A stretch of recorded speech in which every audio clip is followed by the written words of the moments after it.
Welcome everyone to today's event on community leadership and disaster resilience. My name is Jenny Whalen and I'm the Chief Strategy Officer at the Paul Ramsay Foundation. I'm delighted to join with our co-hosts today from the Monash Sustainable Development Institute for this critically important discussion about the agenda for change in community-led disaster resilience. As we begin, I'd like to acknowledge the Gadigal and Bidjigal people, the traditional custodians of the land from which I join you today. I'd like to pay my respects to elders both past and present and extend that respect to all Aboriginal and Torres Strait Islander people who are with us today. Thank you for joining this event. It's an opportunity to reflect on the disruptive events of the past 2 years, to consider the evolving paradigm of disaster resilience and celebrate the release of the Fire to Flourish program report by the Monash Sustainable Development Institute. Here at the Paul Ramsay Foundation, our singular mission is to break cycles of disadvantage. In this, we're led by our partnerships with mission-driven organisations and their relationships to communities, which enable off-ramps from cycles of disadvantage to emerge.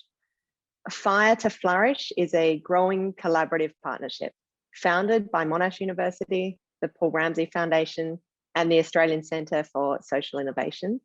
And in May this year, we were delighted to announce that Metal Manufacturers Australia joined our journey to harness and leverage the power of community leadership and action in bushfire-affected communities. A key insight from our partnership to date has been that young people and Aboriginal and Torres Strait Islander communities have often felt excluded in preparedness and recovery efforts to date. Their unique experience of disasters must be considered, and our panel today provides a platform to listen to some of these experiences. Just as the program itself seeks to foreground community leadership, we're pleased to be joined by panelists who've made outstanding contributions to their local community. Please note the chat will be open throughout the event for you to share any responses and questions with our moderator, Associate Professor Bryony Rogers, and our panel. So I'll now welcome Senator the Honourable Bridget McKenzie, Federal Minister for Emergency Management, National Recovery and Resilience, and following that, Senator the Honourable Murray Watt, the Shadow Minister for Disaster Emergency Management. With the resumption of Parliament in Canberra, the Minister and Senator have recorded their opening remarks. Thank you very much for inviting me to offer some opening remarks at this webinar event on community leadership and disaster resilience. This event is an opportunity to acknowledge the work of the Paul Ramsay Foundation, Monash University, the Australian Centre for Social Innovation and Metal Manufacturers Limited is undertaking this research in developing the Fire to Flourish program. Today I want to talk about how we can all work together to help our communities better prepare for disasters of significance. In response to the Royal Commission into Natural Disaster Arrangements, known locally as the Bushfire Royal Commission, the Prime Minister stood up the National Recovery and Resiliency Agency led by the Honourable Shane Stone. For the first time, an enduring national agency has been established to lead Australia's national capability to build resilience and better prepare for natural disasters and to recover from all hazards. Part of my role as the Minister for Emergency Management and National Recovery and Resilience is to make sure that people recovering from natural disasters are giving a helping hand to get back on their feet so they can get on with their lives. The Australian Government invests heavily in disaster response and recovery. For example, we've provided $2.8 billion for the Australian Government bushfire recovery, of which 85%, or $2.4 billion, has been locked in to support those impacted. Of this, more than 27,000 grants and loans have been paid to small businesses and primary producers hit by the bushfires. More than 200,000 recovery payments and allowances have been provided to bushfire-impacted individuals and families. And $304 million in Australian government funding, matched dollar for dollar by the states, has gone to nearly 400 local economic recovery projects across Queensland, New South Wales, Victoria and South Australia. We know recovery takes time, and so it's important that the support we provide is available when it's needed. One of the key remaining elements of the $2 billion National Bushfire Recovery Fund is now available through the $280 million Blackfire Summer Bushfire Recovery Grants. Of course, we know that longer, hotter, drier summers and more extreme weather are something we have to deal with. It's also a significant part of my role to not only support communities in their recovery, but deliver programs that strengthen them to lessen the impact of future disasters. The $600 million Preparing Australia program will help us better prepare for future natural disasters with a focus on increasing resilience and reducing impact. True to its guiding principle, the locally led solutions, the NRRA is consulting with communities, industry and all levels of government to make sure that program works for the people it's intended to support. We've all got a role to play in the immediate response, recovery and preparedness phases, and our collective efforts will lead to much better outcomes for individuals and the nation as a whole. I'd like to finish today by leaving you with something to consider. We have a generational opportunity to address many of the challenges we face. How do we collectively prepare ourselves for the next disaster, whilst also ensuring that we support those recovering from the last one? Thank you for your work, and we look forward to continuing that together to build more resilient communities. All the best for your discussions today. Thank you very much for inviting me to speak at this important webinar on bushfire resilience, community leadership and the Fire to Flourish program. I'm sorry that parliamentary commitments stopped me from actually being there in person, but I did want to pass on this message. I'd like to begin by acknowledging the traditional owners of the land on which we are all meeting today, irrespective of where we are, and pay my respects to elders past, present and emerging. I also want to acknowledge the work of the Paul Ramsay Foundation, Monash University, the Australian Centre for Social Innovation and Metal Manufacturers Limited in undertaking the research in developing this project. As all of you know, the 2019-20 Black Summer bushfire season cost at least 33 Australian lives, 3,000 homes were lost, and it's been estimated that 3 billion animals were killed. Across the country, communities were united by loss and grief. It was a tragic time for those communities, and I think for all Australians watching on. And as much as I'd like to be able to say that it won't happen again, the reality is that climate change will drive more frequent and more intense natural disasters into the future. The recent IPCC report makes clear that Australia is experiencing the impacts of climate change right now, and that we need to be prepared for worsening extreme weather, including more frequent and severe bushfires, droughts, heat waves and coastal flooding, and of course more intense cyclones as well. And regional communities and communities experiencing different forms of disadvantage will, of course, be particularly vulnerable to climate change and the increasing frequency of bushfires, floods and droughts. Of course, tackling these problems begins by taking serious action on climate change with strong emission reduction targets. That's why Federal Labor has committed to reaching net zero emissions by 2050. But it also requires a new focus on adaptation and resilience. And your work is an important contribution to this. But it shouldn't be left to organisations like yours to do this alone. It's crucial that governments across the country invest in disaster resilience and mitigation. That's why, even from opposition, Federal Labor has pushed the government to fund mitigation works through its $4 billion Emergency Response Fund. And that's why I've been riding the government so hard to actually make sure that those funds are spent rather than just sitting in a government bank account.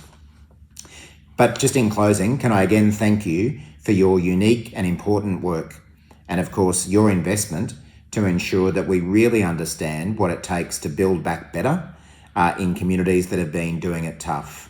We look forward to learning more as this project progresses, and I wish you well in your discussion today. Thanks again for having me along. Good morning, and I'll add my warm welcome to you all. My name's Bryony Rogers. I'm the CEO of Fire to Flourish, based at Monash University, and I'm thrilled to be moderating this morning's discussion. I'm joining you from Bunwurrung country in southeast Melbourne, and I also acknowledge the traditional custodians of country throughout Australia and their connections to land and sea and community. I pay my respects to their elders past and present and extend that respect to all Aboriginal and Torres Strait Islander peoples joining us today. It's overwhelming, isn't it? In the last 2 years in Australia, we've experienced the worst bushfires on record, devastating storms and floods, and a long pandemic that's bringing immeasurable social, economic, and wellbeing costs. And when we look ahead to the projections in the recent IPCC report, we know there's more to come, a future with more intense, frequent, and longer fire weather events, as well as longer periods of drought, heavier rainfall, more intense flooding. And as we sit at home, many of us in a hard lockdown, and reflect on the challenges we've faced and what we'll need to be collectively prepared for, I'm wondering what stands out to you as having brought you strength and hope? For me, it's the experiences and stories of connection. The connections with our neighbours, with our local streets, our nearby natural environments, some of them new connections, some of them renewed connections. So the connections we've kept strong from afar, by phone and by Zoom, with our families, our friends, our colleagues, who might be far away, but are still critical parts of our support network. It's the connections across boundaries, across all of humanity, as we collectively consider the deep changes that are going to be needed to reduce our carbon emissions and adapt to the climate change impacts that are already locked in. It's the knowledge of what can be achieved when we work together towards a shared vision, and the small acts of kindness between people and communities mobilising to help others in need. Communities who are well connected are not only more able to survive and recover better from disaster events, but their strong social fabric creates a foundation for thriving. These are some of the ingredients that underpin the Fire to Flourish program. We're working at the interface of disaster resilience and community development to support communities to lead their own recovery and together create foundations for long-term resilience and flourishing. In the planning stages of our program, we reviewed evidence, policy and practice and had conversations with a diversity of people from communities and organisations with lived experiences of the 2019-2020 summer bushfires and the recovery efforts afterwards. And here are some of the things that we've learned. Different contexts and specific circumstances of people and place is the fundamental starting point for mitigating, preparing for, and recovering from disaster. There is no one-size-fits-all approach. The disaster vulnerability of some communities is made worse by systemic factors. This includes a lack of tailored recovery support, but also a lack of investment in education, jobs, healthcare, infrastructure and housing, particularly in parts of rural and regional Australia. We've heard that community-led approaches are being increasingly recognised and championed as the way forward in disaster recovery and management. And we can see this in recent reviews, such as the Royal Commission into Natural Disaster Arrangements and the directional statements of new government bodies like the National Recovery and Resilience Agency and Resilience New South Wales. But we've also heard and learned that we need more experience, more evidence, more learning about how to do community-led in practice. How can community leadership and action influence and guide the recovery and resilience building work of agencies and other organisations so that their support is complementary and enabling? How can all voices in a community be heard, listened to and acted on so that the processes of recovery and development are inclusive, with no one left behind? Can moments of crisis and disaster become transformative opportunities through which communities create foundations for future thriving? Communities are strong, knowledgeable, and confident in their needs, their identity, and are an underutilised asset in leading and creating significant change. And I'm delighted to take the opportunity of this webinar to launch Fire to Flourish's first research report based on this evidence review work. As reflected in its title, the report articulates an agenda for change on community-led disaster resilience. The report doesn't set out to provide all the answers, but it raises questions and possibilities for how things might be done differently. We'll be sharing a link to download the report after today's webinar. We hope it sparks useful conversations, learning and sharing among the many people interested in this agenda. For the Fire to Flourish program, over the next 4.5 years, we're partnering with 4 communities that were affected by the 2019-2020 bushfire season in New South Wales and Victoria. And together we'll explore new ways of strengthening community leadership and action as people come together to realise their shared visions of a resilient and thriving future. But now, let's turn our attention to our wonderful lineup of panellists and the rich discussion that no doubt lies ahead. In line with one of Fire to Flourish's grounding principles of being community-led, we've invited 3 speakers to share some reflections from their diverse lived experience of bushfire, recovery, community. Each of our panellists will speak for about 5 minutes to offer some starting thoughts, and then we'll move into discussion, which you'll be very welcome to join us via the chat function. So it's great to see everyone's introductions and sharing and connecting already flowing in that chat box. So as our panellists are speaking, feel free to drop in questions, and as we get into the discussion, we'll be keeping an eye on that to make sure those questions are fed in and part of our interaction. So I'm delighted to introduce our first speaker, Jason Adler. Jason is an Aboriginal man of the Yuin Nation with cultural ties to the south coast of New South Wales. As head of Aboriginal Affairs in New South Wales, Jason led government strategy and reform in Aboriginal community governance, community safety, and environmental health. Early last year, Jason co-founded Thiruwiri, a 100% Aboriginal-owned consultancy, which supports Indigenous communities and others to build strong and adaptive organisations. Welcome, Jason. Thank you, Bryony. Walawani, Wababui, Mianga. Hello, everybody. I'd like to start, of course, by acknowledging that I'm joining you from the land of the Dharawal. I pay my respects to elders past and present and acknowledge the resilience of all First Nations people in maintaining the world's oldest surviving cultures. And thank you to everybody who acknowledged country in their introductions in the chat as they joined. Can I say from the outset that I feel quite humbled to be part of this conversation. It's a real privilege to have been invited to take part in this conversation, and that I really like the concept of flourishing. I think it's a great aspiration for us to pursue with communities devastated by fire and other disasters.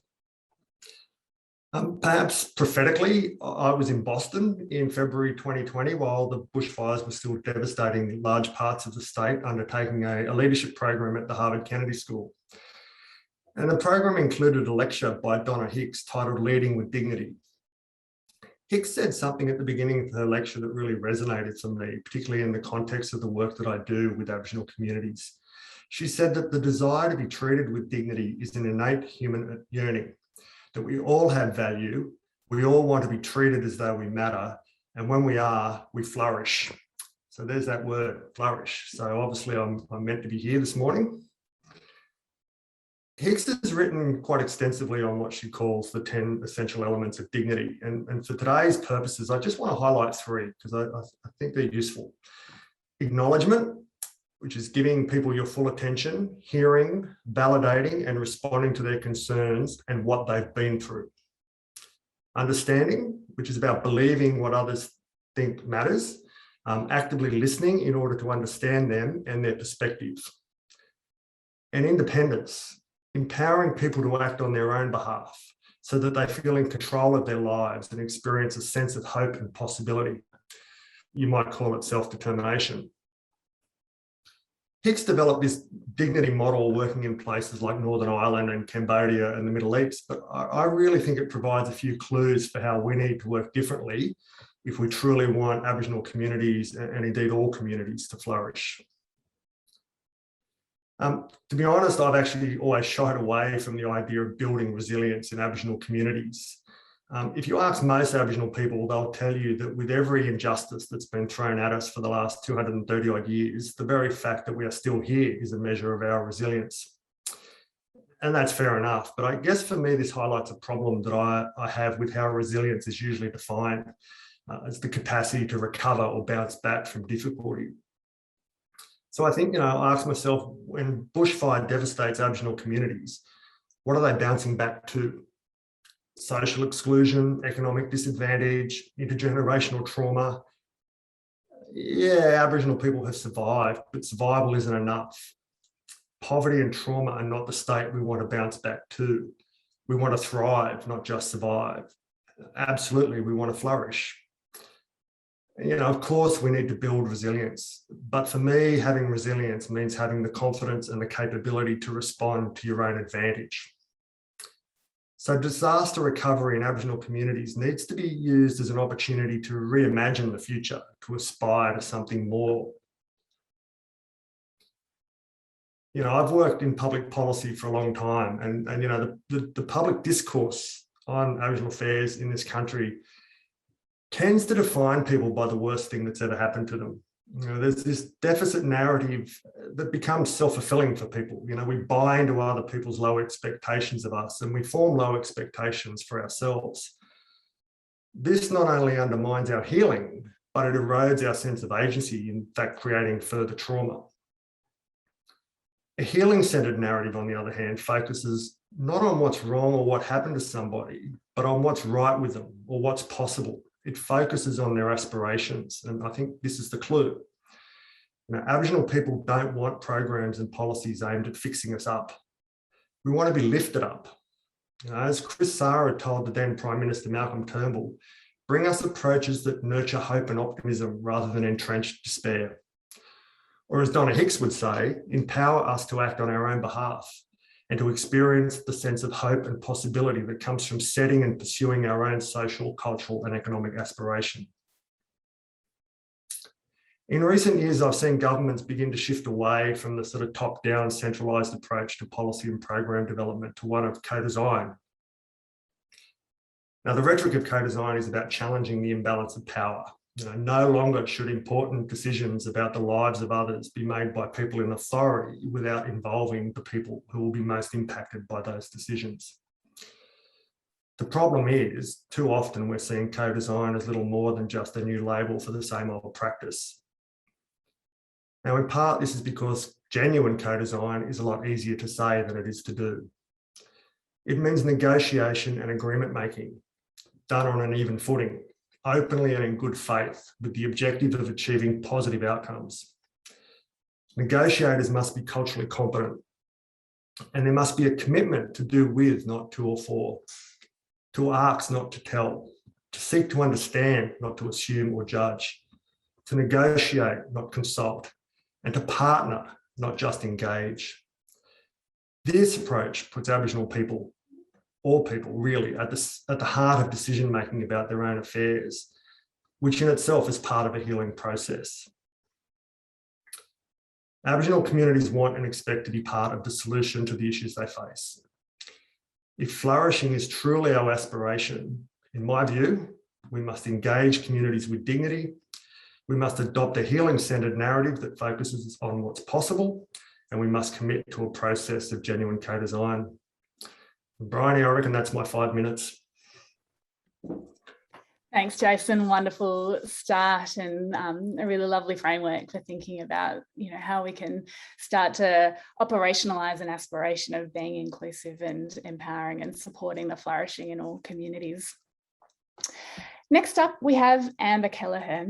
Amber is a member of the Manning Youth Action Team based in the Manning Valley of New South Wales. Amber's worked closely with Save the Children Australia in presenting youth experiences of the recent bushfires and floods to council members, mental health workers, and disaster recovery teams. Amber's also heavily involved with their local community radio and hosts the show On a Side Note, where she invites young people across Australia to share their stories of resilience. A very warm welcome, Amber. Thank you, Bryony. Hi, as Bryony mentioned, my name is Amber and I'm a part of the Manning Youth Action Team. As she also mentioned, we worked very closely with Save the Children over the last few months to come up with recommendations to council. And that was a really amazing experience where we got to share and talk about our experiences. And although I'm one of the panelists that comes to you with a little bit less life experience, I'm hoping that I can share experiences of other young people who experienced, you know, just as much as older people, the fires of 2019, 2020, because, you know, young people are just as likely to go through a natural disaster, and sometimes less life experience makes it a little bit more difficult on those terms.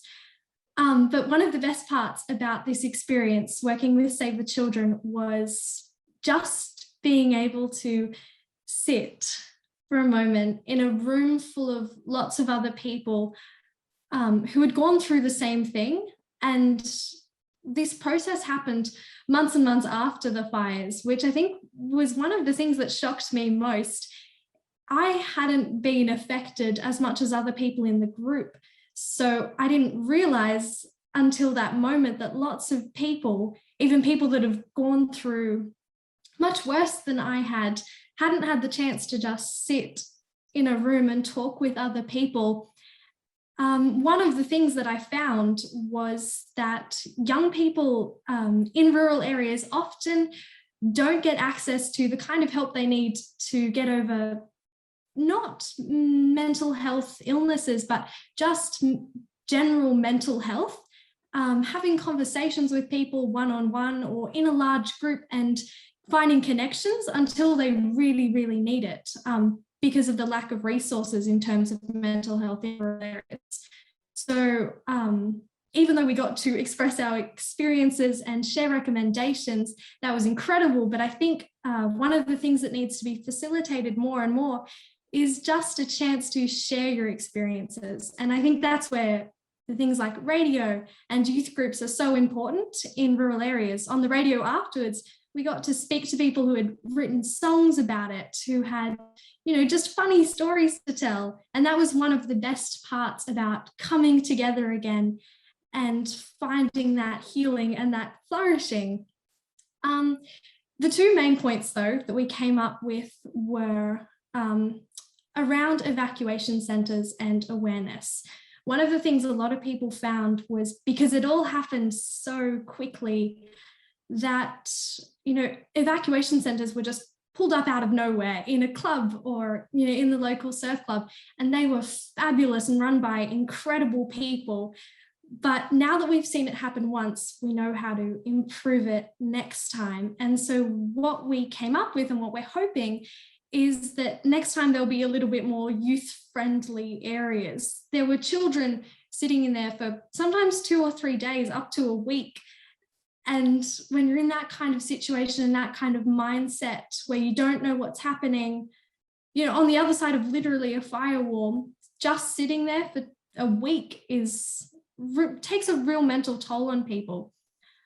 The other thing we talked about was the lack of youth-friendly actual communication used by authorities, not only in the way that they communicated, but in the language that they used. A lot of people, or there was one specific person in the group who talked about their experiences being separated from their family at home. And for a young person, even if you're in your teens, 15 or 16, being stuck at home is a really, really difficult thing when you're faced with that kind of experience. So youth-friendly language was something that we'd really like to push in that front. Wonderful. Thanks for that terrific insight, Amber. And I'm looking forward to the discussion where I'm sure we'll probe more into, some of those experiences and ideas that are coming from your community and from your friends, and about ways forward and how youth voice can be better included. Next, I'd like to welcome Zena Armstrong. Zena is the director of the Cobargo Folk Festival and the president of the Cobargo Community Bushfire Recovery Fund, which she established in the immediate aftermath of the 2019-2020 fires. Zena's drawing on her experience as a lifelong community volunteer with a particular passion for community-owned renewable energy solutions. Her career with the Department of Foreign Affairs and Trade spanned postings in China and participation in global multilateral negotiations. Welcome, Zena. Thanks very much, Bryony, and it's a tremendous pleasure to be here with such a great panel and to see so many people in the audience. I'm coming from Diringanj country on the far south coast of New South Wales, and I pay my respects to elders past and present. I've been asked First of all, though, I would like to acknowledge the fact that there are quite a number of people from Cobargo in the audience here. It really shows that we took and are continuing to take a team approach to our recovery and our resilience building. And it's just, the team's all here, so that's been really great to see. The views that I present here, though, are my own. I'm working very much in community recovery and resilience. I haven't been involved that much in the relief effort. The relief effort continues, of course, and there are people from Cobargo who are still deeply involved in helping people recover from these fires.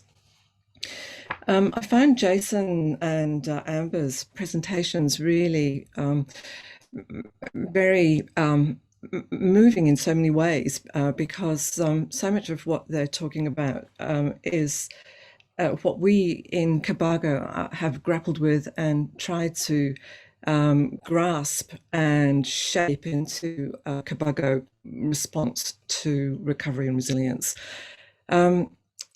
I don't have much time in 5 minutes, but I have been asked to talk about the enabling framework that has allowed us to draw in some $800,000 worth of donations to the Cobargo Bushfire Recovery Fund, almost $16 million in recovery and resilience building funds from the New South Wales Bushfire Economic Recovery Fund, and to start work on what are going to be a very significant number of quite large projects, the largest projects that Cobargo and perhaps any other small village in the Big Valley Shire Council has ever undertaken. There are a number of elements as to why we've been able to do this as a community of just around 800 in the village, and probably about 3,000 in the localities around us in the northern Big Valley Shire. But I'm focusing on just 4 at the moment, and they are the people that have come together to do this, their networks and the existing social capital that it exists between us all, money that's been available to us through the Recovery Fund, the nature of the external support that we've been able to draw in, and this actually goes to the heart of a lot of what Jason was saying. That external support and the mindset that they brought to working with us has been really, really important. And time, volunteer work that is done by those backbone organisations of community life in rural Australia. So it's the CWA, it's the Show Society, it's the RFS. More recently, it's the Folk Festival and the Folk Club, Parents and Citizens Associations and Scout groups. All of that creates a critical mass of people who have volunteered together for a very long time, have been able to build very respectful relationships that transcend the political differences, that transcend religious or other differences, where we can come together. We've worked together in many, many different circumstances, and this disaster is another circumstance where we naturally gravitated towards each other. Those organisations and those groups of volunteers have now been augmented by a whole lot of new people who've come to the fore, stepped up, if you will, post-disaster, who have come up with wonderful community projects that have been supported by the Bushfire Recovery Fund. For example, the Tool Library, the Community Garden, the Community Energy Group that is now we're very focused on how we take Cobargo into the future so that we can build our recovery with resilience. And like Jason, I also have a number of issues with the use of that word resilience. There are people who are living in country areas all across Australia who feel that they've been dealing with so many issues over so many years that their resilience is undisputed. I think we kind of look at what we have here as self-reliance, a certain outspokenness and a willingness to stand up and to be heard, but also that tremendous connection to the community and to the village that is bringing us together to try and do what we can to, in fact, the original intent was to try and secure bushfire recovery funding, but to make sure that that was used to improve the resilience of our village and our community. So resilience, even though we do have some problems with that word, is very much in mind when we went to try and get all of this funding. those habits of cooperation mean that we also do have this understanding that everybody who steps up has got a role to play, and those whatever skills they bring can be brought in and used in a valuable way. We knew that there were gaps, though, not so much perhaps in our capacity, but in the amount of time that was available to us. We were very fatigued, and so that was why we went to invite other groups in, like Australian business volunteers, and we needed the architectural help and project management help, and we had the funds to pay for that through the Community Recovery Fund. Without that, we would not have been able to provide the quality of the applications that we eventually put forward to the New South Wales government. And I also spoke about time. Immediately after the bushfires, there was a certain, I suppose, a desire to get things done. We had to move quickly. We needed to get things fixed. And we came together as a community very early on in the piece, facilitated by some excellent people who had skills in community consultation, mainly through the art of hosting. Those community consultations got together very quickly, and as a result of that, we determined a number of areas where we wanted to move forward. But there was a certain, almost a franticness, I think, about how we thought we needed to approach our recovery. We needed to get in and try and fix this as quickly as possible. Interestingly, COVID slowed us down, and in March last year, we were able to actually step back and take a breather and to look around, and that was actually quite good for us. At the time, I think we felt, oh, this is really going to slow down our recovery, but having that time really enabled us to continue our get-togethers as community and to really come to understand what recovery looked like specifically for Cobargo, because as you said, Bryony, there is no one size that fits all. It's been a long road. It's been a hard road. Those people who've come in to help us, like Australian business volunteers, have come in very respectfully. Their role has been to walk beside us, not to try and dictate to us what they think we need. And it's those groups who've done that I think have been most successful in terms of the collaboration that we've been able to develop with them. There's an awful lot in how communities develop their approaches to recovery and how we're all going to develop our own individual approaches to resilience. But all the points that Jason made in his opening presentation are just so relevant to our communities in rural and regional Australia. And I really appreciate the articulate way in which Jason expressed all of those things that I think we're grappling with and dealing with here in Cobargo.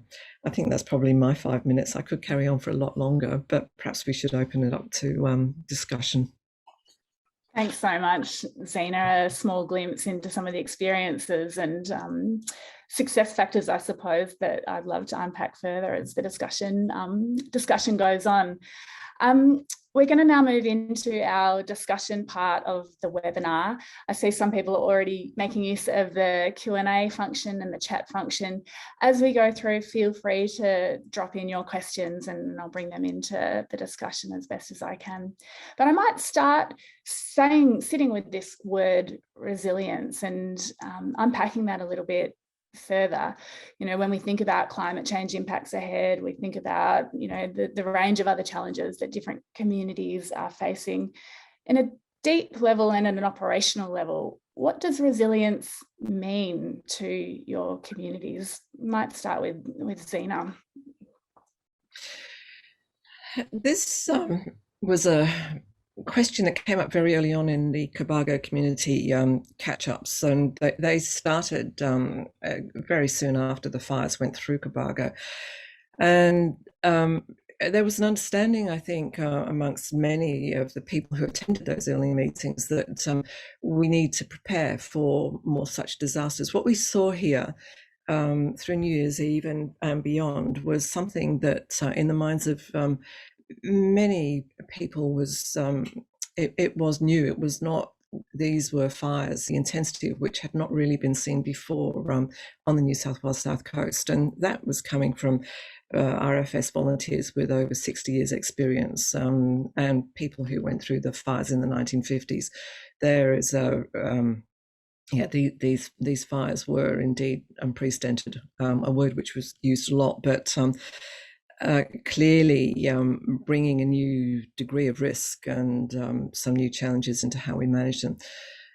So resilience for us, of course, the fires were also followed by the floods. We had several flood events after these fires, and now COVID. So resilience, in the manner in which many of us here in Cobargo is looking at it, is how can we prepare ourselves for the uncertainties that are going to come at us as a result of climate change.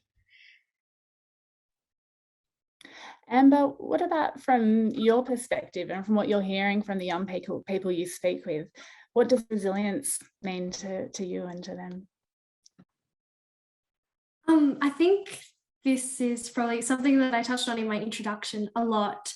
I think resilience for us was really about just having the chance and a medium to come together that was a little bit more formal and a little bit more planned than just your average conversation at school or at work.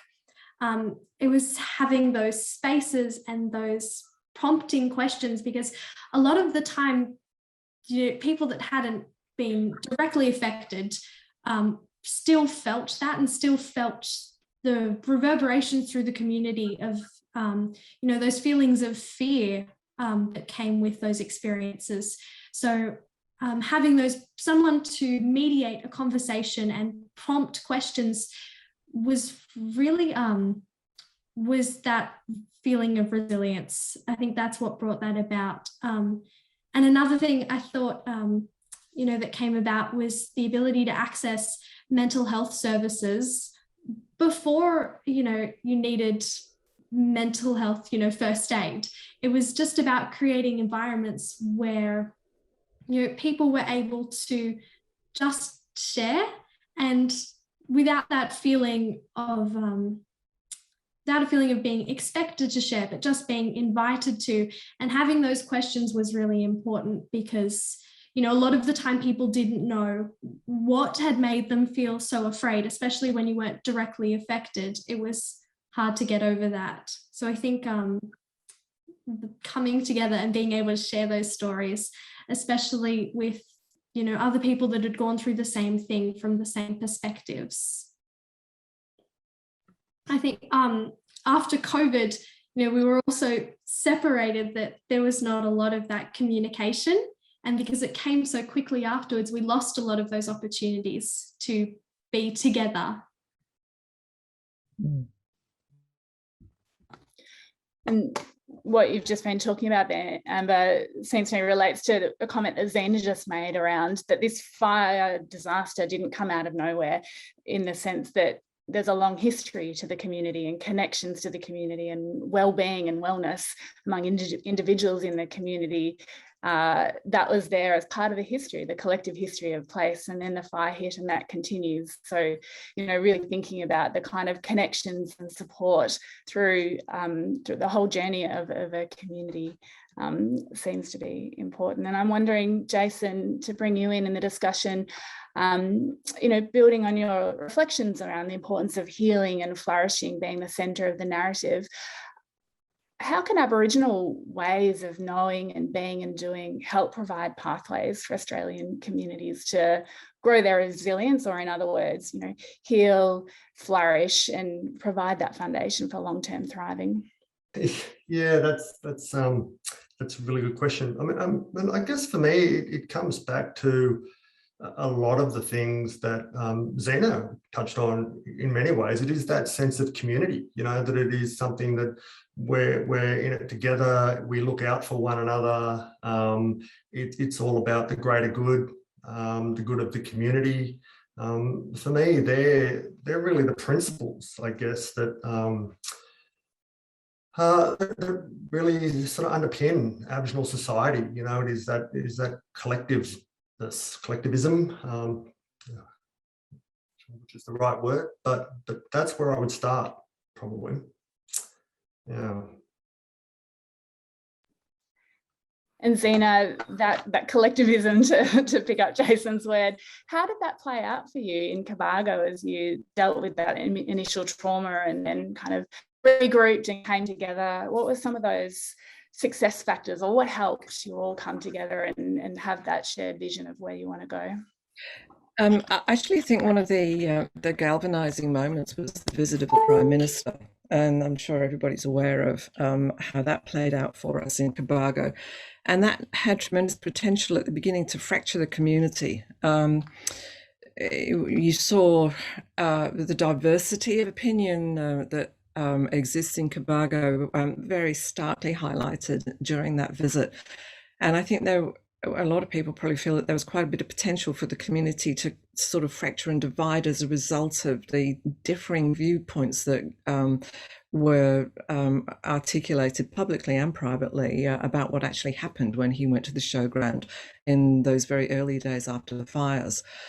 The media interest after that visit was intense, both nationally and internationally, and it I think really focused the minds of a lot of us on, well, how do we as a community want to be seen and to present ourselves? And there was, I believe, an unspoken, maybe spoken in parts, but a sort of collective agreement that we had to move forward together if we were going to come through this as a cohesive community. And the only way to do that was to put aside our differences, as I mentioned earlier, and then try and identify, so what are the things that we share in common?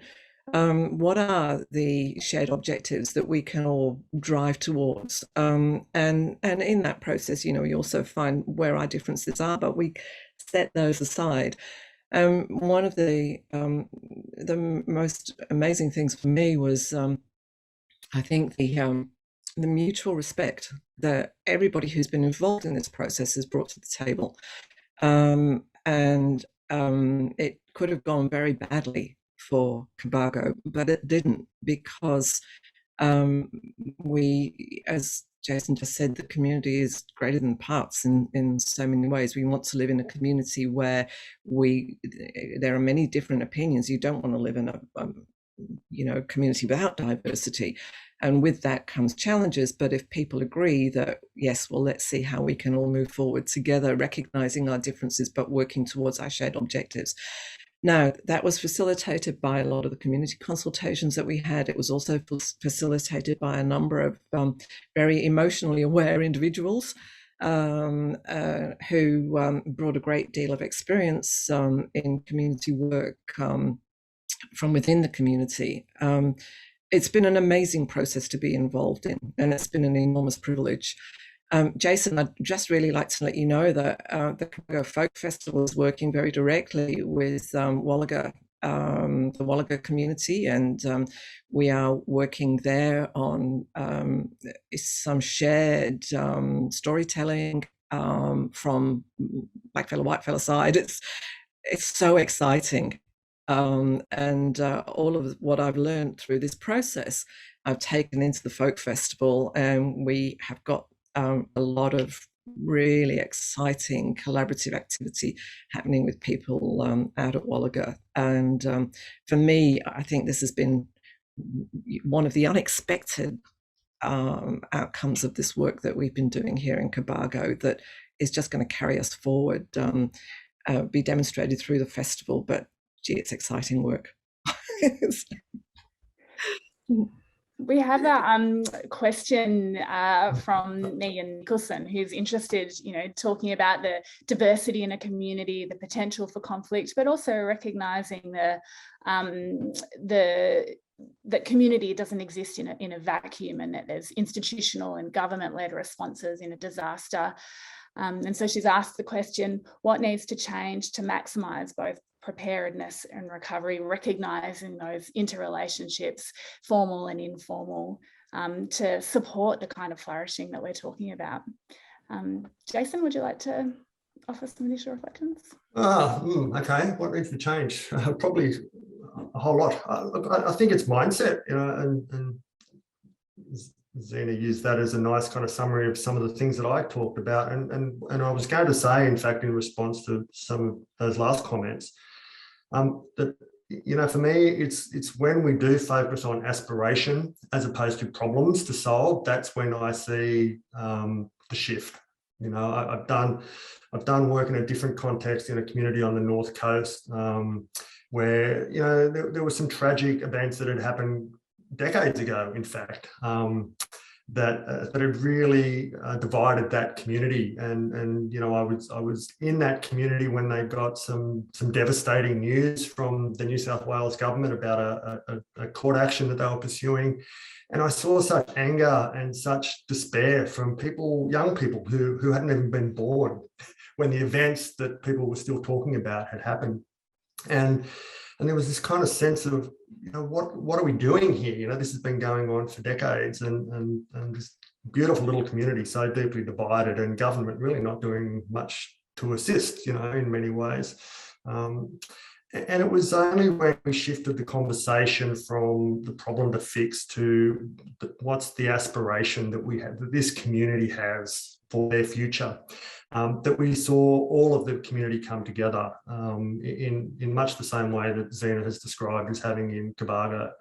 And that has kind of been sustained now for a couple of years, this community working together. And I do find that often it's about, you know, maybe this is where Em will have some thoughts. It often comes down to people's aspirations for their kids. You know, I certainly see that in Aboriginal communities. You know, communities are different everywhere you go. You know, no two communities are the same. But what they always will talk about is the future they want for their kids, for their next generation. You know, great education, great jobs, great opportunities. You know, first world problems.